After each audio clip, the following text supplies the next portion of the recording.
ऊपर से लेके नीचे तक अनपढ़ों की जमात बिठा रखी है। मैंने किसी का नाम नहीं लिया। आप ही प्रभु हो, आप ही सब कुछ हो। मैं प्रधानमंत्री जी को कहना चाहता हूं कि अगर आप दिल्ली जीतना चाहते हो तो मैं आज आपको मंत्र देता हूं दिल्ली जीतने का। इस जन्म में तो नहीं जीत पाओगे मोदी जी। कल ये मैं देख रहा था, टीवी चैनलों में चल रहा था कि इन्होंने इंफ्रास्ट्रक्चर से ज्यादा एडवर्टाइजिंग का बजट कर दिया, हमने इनको ठीक करने को बोला है। यही चल रहा था ना टीवी चैनलों में कि जी एडवर्टाइजिंग का बजट इन्होंने इंफ्रास्ट्रक्चर से ज्यादा कर दिया, हमने इनको ठीक करने को बोला है। उसमें बजट के अंदर 20,000 करोड़ तो इंफ्रास्ट्रक्चर पे है, 500 करोड़ एडवर्टाइजिंग पे है।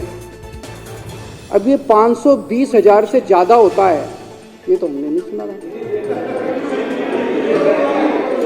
इन्होंने ऊपर से लेके नीचे तक अनपढ़ों की जमात बिठा रखी है।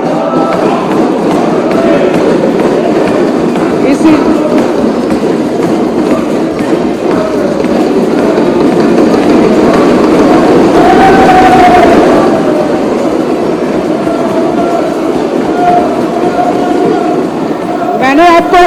मैंने आपके नेता को नहीं कहा, मैंने आपके नेता को नहीं कहा, आपको कैसे लगा उसको बोला है?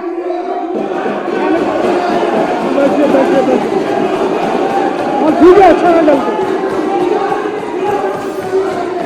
मैंने तो नाम ही नहीं लिया, मैंने तो नाम ही नहीं लिया, मैंने किसी का नाम नहीं लिया, मैंने किसी का नाम नहीं लिया, मैंने किसी का नाम नहीं लिया। मैं किसी का नाम, बैठ जाओ, मैंने किसी का, मैं तो ये कह रहा हूं जी, ये बता दो कि कहां लिखा है कि 500 की फिगर जो है वो 20,000 से ज्यादा होती है? ये तो कहीं नहीं लिखा। तो मैं कह रहा हूं भाई, जो पूरी की पूरी अनपढ़ों की जमात बिठा रखी है, पढ़े लिखे लोगों को बिठाओ वहां पे, ताकि वो कम से कम बजट पढ़ने की क्षमता तो रखते हो।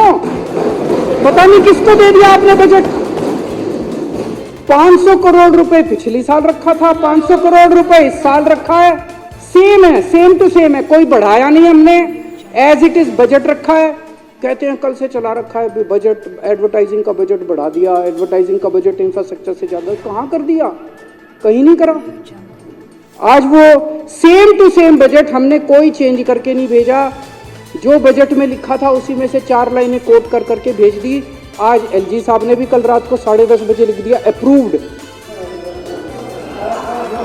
यार ये क्या है यार, तो पहले ही अप्रूव कर देते, क्या जरूरत थी? वो कह रहे थे मेरे सामने झुको, मेरे पैर पकड़ो, आपके सामने झुका है। आप ही प्रभु हो, आप ही सब कुछ हो। मेरी आज इस मंच के, इस हाउस के माध्यम से अपील है, प्रार्थना है प्रधानमंत्री जी को कि प्रधानमंत्री जी हम काम करना चाहते हैं, हम लड़ना नहीं चाहते। हमारी लड़ाई हमारे बस की बात नहीं है, हम बहुत छोटे लोग हैं। राजनीति में हम लड़ने के लिए नहीं आए, हमें राजनीति करनी नहीं आती। इस रोज रोज की लड़ाई से कुछ नहीं निकलता। जिस घर में लड़ाई होती है वो घर बर्बाद हो जाते हैं, जिस राज्य में लड़ाई होती है वो राज्य बर्बाद हो जाते हैं, जिस देश में लड़ाई होती है वो देश बर्बाद हो जाते हैं। लड़ाई से किसी का कहाँ भला हुआ है? कभी भला हुआ है? सबसे बना के रखनी चाहिए, सब मिलजुल के काम करेंगे, तरक्की होगी। दिल्ली ने इतना, कल आज मैं अखबारों में पढ़ रहा था, कल हमारे माननीय वित्त मंत्री जी ने इकोनॉमिक सर्वे प्रेजेंट किया, इतनी तरक्की की दिल्ली ने, देश का जो एवरेज है उससे कहीं ज्यादा आगे जाके तरक्की कर रही है दिल्ली, इतनी तरक्की कर रही है, इतनी तरक्की कर रही है। सोचो अगर ये रोज रोज के झगड़े नहीं होते तो 10 गुना तरक्की हो चुकी होती अभी तक जितनी तरक्की है। हमारा डोर स्टेप डिलीवरी राशन करना चाहते थे हम, वो रोक दिया। किसका फायदा हुआ? जो राशन वाले चोरी करते थे, राशन माफिया था, उसका फायदा हुआ, जनता का फायदा तो नहीं हुआ। क्या फायदा हुआ उसका? Door step delivery of ration करने का, रोकने का। दिल्ली के अंदर 17,000 लोगों को डेली हम योगा कराया करते थे।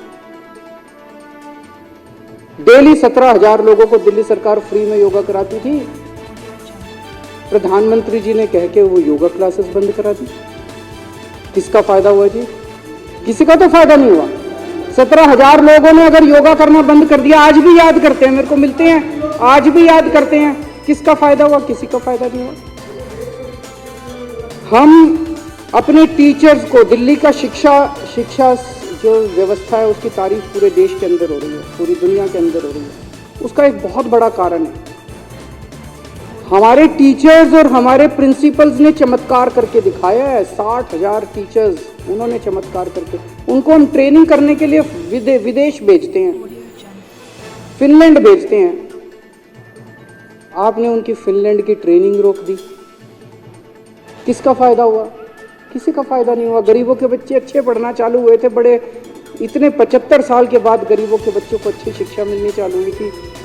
क्या फायदा हुआ? टीचर्स की ट्रेनिंग रोकने से किसका फायदा हो रहा है? क्यों लड़ रहे हो हमारे साथ यार? पिछले साल कई महीनों तक मोहल्ला क्लिनिक में टेस्ट की पेमेंट बंद करा दी, रेंट की पेमेंट बंद करा दी, बिजली के बिलों की पेमेंट बंद करा दी, दवाइयों की पेमेंट बंद करा दी। मोहल्ला क्लिनिक में, अस्पतालों में कितने मरीज सफर किए, कितने मरीज सफर किए। किसका फायदा हुआ? किसी का फायदा नहीं हुआ। फरिश्ते स्कीम थी, किसी का एक्सीडेंट हो जाए तो उसको हम फ्री में इलाज कराया करते थे। 13,000 से ज्यादा जान बचा चुके हैं उस स्कीम के अंदर हम लोग। उस स्कीम की पेमेंट बंद करा दी। बताओ, उस स्कीम की पेमेंट बंद करा दी। मरते हुए आदमी को अगर हम जान देने की कोशिश कर रहे थे, उसकी पेमेंट बंद करा दी। किसका फायदा हुआ प्रधानमंत्री जी? अभी जैसा हम लोग देख रहे हैं कि बजट रोक दिया, मेयर के चुनाव बंद करा दिए। मैं प्रधानमंत्री जी से कहना चाहता हूं, आप बहुत बड़े हैं, हम बहुत छोटे हैं।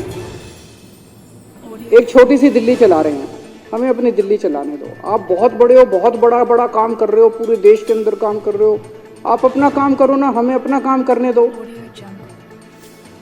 उनको तकलीफ ही है कि दिल्ली में बार बार आम आदमी पार्टी क्यों जीत रही है। उनको तकलीफ ही है कि बार बार दिल्ली में आम बीजेपी क्यों हार रही है। मैं प्रधानमंत्री जी को कहना चाहता हूं कि अगर आप दिल्ली जीतना चाहते हो तो मैं आज आपको मंत्र देता हूं दिल्ली जीतने का। दिल्ली जीतने के लिए आपको दिल्ली के लोगों का दिल जीतना पड़ेगा।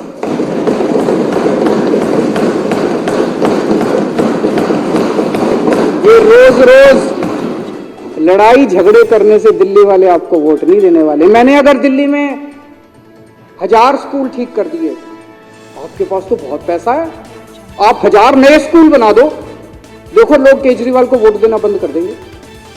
मैंने दिल्ली में 550 मोहल्ला क्लिनिक बना दिया, आप 5,500 मोहल्ला क्लिनिक बना दो। लेकिन अगर आप केजरीवाल के 550 मोहल्ला क्लिनिक रोकने की कोशिश करोगे, अगर आप हमारे स्कूलों को रोकने की कोशिश करोगे और फिर सोचोगे मैं दिल्ली जीत लूं, इस जन्म में तो नहीं जीत पाओगे मोदी जी। हमसे लंबी लकीर खींचो, जो काम हमने किए उससे लंबी लकीर खींचो। आज इस पूरे सदन की ओर से मैं प्रधानमंत्री जी को कहना चाहता हूं, हम आपके साथ मिलकर काम करना चाहते हैं। हम आपसे लड़ना नहीं चाहते, हमारे को लड़ाई करनी नहीं आती, हमको राजनीति करनी नहीं आती। हम आपसे मिलकर काम करना चाहते हैं, आपसे सहयोग चाहते हैं। हम बहुत छोटे हैं, जैसे परिवार में होता है। दिल्ली के लोग जो हैं आपके सामने छोटे भाई की तरह हैं। लेकिन अगर कोई बड़ा भाई रोज आके छोटे भाई को 2 थप्पड़ मारेगा, रोज आके उसको डांटेगा, तो छोटा भाई भी बेचारा कब तक बर्दाश्त करेगा।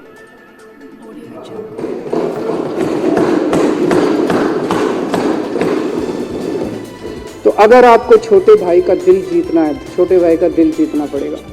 छोटे भाई का दिल जीतना है तो छोटे भाई को प्यार करो, छोटे भाई के साथ चलो, तभी छोटा भाई आपका साथ देगा।